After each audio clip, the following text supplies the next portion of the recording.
یو وخت کې موجود یم د کوهاټ په غاښې کې چې د منظور پښتون چې کوم قومي دی په پېښور په خیبر کې د هغې د وجې نه د کوهاټ ټنل بند دی او د کوهاټ سړه لاره یعنې کوهاټ غاښې چې ورته وایي بند دی. زما شاته ولا چې اوس ورته ښکاري دا د کوهاټ سړه لاره یعنې کوهاټ غاښې دی او په دې ځای کې دې وخت کې لاره مکمله ورباندې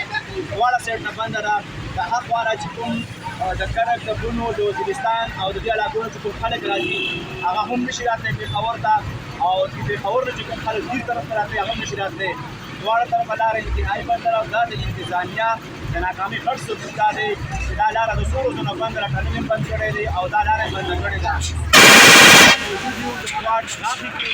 دا طرفه لاره انتهایي بنده ده او په خیال سره خلک مړ دي، چې بیماران هم دي او د خلکو نور چې کوم کارونه دي مړی ژوندی یا داسې نور معاملات چې راځي د هغې د وجې نه